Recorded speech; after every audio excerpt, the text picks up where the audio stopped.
Episode की शुरुआत में हम देखते हैं कि युनहो दोलवे के आरंग को देख लेने पर शॉक्ड रह जाता है। फिर जब दोलवे आरंग से ज्यादा बातें करने की कोशिश करता है तो युनहो उसे गुस्से में डांट कर वहां से जाने के लिए कहता है। इस पर दोलवे वहां से चला जाता है और जाते जाते ये सोच रहा होता है कि वो लड़की आखिर है कौन जिसकी वजह से मेरे मास्टर ने मुझे डांट कर भगा दिया। कहीं इस लड़की से इनका कोई अफेयर तो नहीं चल रहा। यह सोचकर वो बहुत हैरान होता है। इधर युनहो आरंग को लेकर अंदर कमरे में आता है और उससे पूछता है कि तुम डेथ वर्ल्ड से वापस कैसे आ गई और दोलवे तुम्हें कैसे देख पा रहा है। इस पर आरंग उसे सारी बातें बताती है और कहती है कि जेड एम्परर ने मुझे दोबारा इंसान बना दिया है ताकि मैं 3 महीने के अंदर अपनी मौत की वजह पता कर सकूं। आरंग की बताई गई इन सारी बातों पर युनहो को यकीन नहीं आ रहा होता। आरंग उसे कहती है कि क्या तुम मेरी मौत के बारे में पता करने में मेरी हेल्प करोगे। वो युनहो से पूछ ही रही होती है तभी बाहर बैठा दोलवे युनहो से कहता है कि आप अंदर क्या कर रहे हैं। सभी ब्यूरियल ग्राउंड चलने के लिए आपका वेट कर रहे हैं। इस पर युनहो कहता है कि तुम लोग वहां पहुंचो, मैं अभी आता हूँ। फिर वो आरंग से कहता है कि तुम यहीं रहो, कहीं मत जाना, मैं थोड़ी देर में वापस आता हूँ। इतना कहकर वो बाहर आता है तो दोलवे तुरंत उससे ये पूछने लगता है कि मास्टर, ये लड़की आखिर है कौन। इस पर युनहो कहता है कि वो कौन है इस बात का मैं भी अभी पता नहीं कर पाया हूँ। जैसे मुझे पता चलेगा मैं तुम्हें जरूर बताऊंगा। इतना कहकर वो आगे बढ़ जाता है और दोलवे उसकी इस बात पर और भी कंफ्यूज हो जाता है। इधर अंडरलॉर्ड जेड एम्परर से कहते हैं कि आरंग को दोबारा लिविंग वर्ल्ड में भेजने का आइडिया तुम्हारा है और तुमने मुझे इस पर जबरदस्ती एग्री किया है। इसलिए अगर आरंग शर्त हार गई और वो अपनी मौत की वजह ना पता कर पाई तो तुम्हें अपनी बॉडी से मेरी बॉडी को एक्सचेंज करना पड़ेगा। अंडरलॉर्ड की ये बात सुनकर जेड एम्परर शॉक्ड रह जाते हैं। इधर युनहो के जाने के बाद आरंग बाहर आती है और सोचती है कि मैं अपने ही फ्यूनरल को मिस नहीं कर सकती। फिर वो एक कांस्टेबल वाली यूनिफॉर्म पहनकर और स्वार्ड लेकर ब्यूरियल ग्राउंड की ओर निकल पड़ती है। इधर लॉर्ड चॉय अपने बेटे जुवाल से कहते हैं कि कल फुल मून है, अगर तुम कल तक कोई लड़की ना ढूंढ पाए तो तुम क्या करोगे। इसलिए तुम्हें आज सियोर रिम के फ्यूनरल में जाना चाहिए। हो सकता है कि तुम्हें वहां कोई ना कोई लड़की मिल जाए।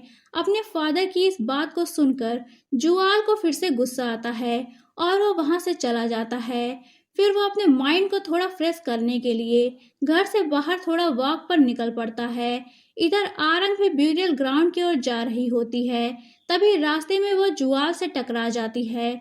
जुआल उसे संभालता है और गिरने से बचाता है।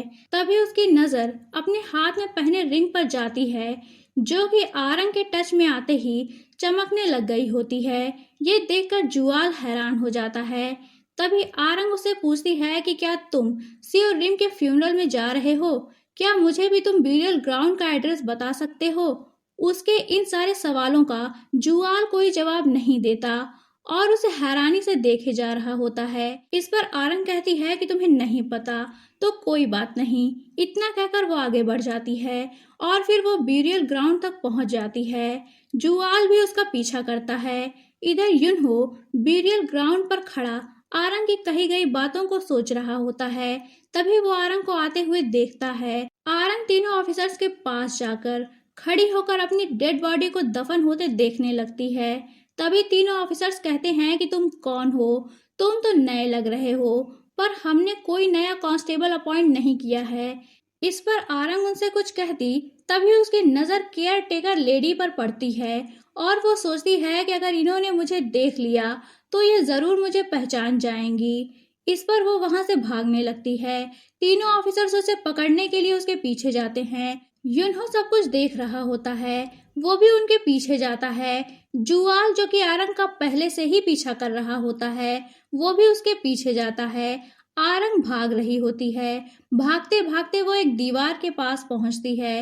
वो उस दीवार के पार नहीं जा पा रही होती। तभी वहां जुआल आता है तो आरंग उसे हेल्प मांगती है। इस पर जुआल उसे दीवार को पार करने में मदद करता है तो आरंग वहां से जाने लगती है। इस पर जुआल उसके कांस्टेबल की यूनिफॉर्म देखकर पूछता है कि क्या तुम काउंटी ऑफिस में काम करते हो। इस पर आरंग कहती है कि हाँ, इसीलिए ही तो मैंने ये कांस्टेबल वाली यूनिफॉर्म पहनी है। तभी युनहो उसे देख लेता है। वो दौड़ता हुआ वहां आता है। तब तक आरंग जा चुकी होती है। तभी उसकी नजर जुआल पर पड़ती है। जुआल उससे कुछ नहीं कहता और वहां से चला जाता है। युनहो भी वहां से वापस काउंटी ऑफिस की ओर जाने लगता है। तभी दोलवे आकर कहता है कि मास्टर, आप फ्यूनरल की रिस्पॉन्सिबिलिटी लेकर इस तरह उसे अधूरा छोड़कर यहाँ क्यों आ गए हैं। इस पर युनहो कहता है कि तुम जाकर वहाँ सारा काम देख लो, मैं वापस काउंटी ऑफिस जा रहा हूँ। इस पर दोलवे कहता है कि आप तो कह रहे थे कि फ्यूनरल के बाद हम यहाँ से वापस चले जाएंगे, पर आप वापस से काउंटी ऑफिस क्यों जा रहे हैं।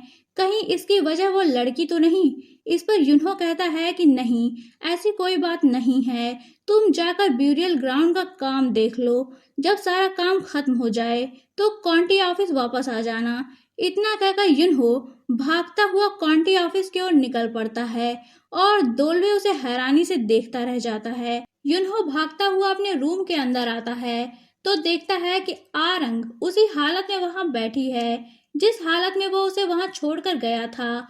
इस पर वो हैरान होता है और उसके आसपास कांस्टेबल वाली यूनिफॉर्म को ढूंढने की कोशिश करता है, पर वो उसे नहीं मिलती। फिर वो उसके पास बैठ जाता है और कहता है कि क्या तुम सच में अपनी मौत के बारे में जानना चाहती हो।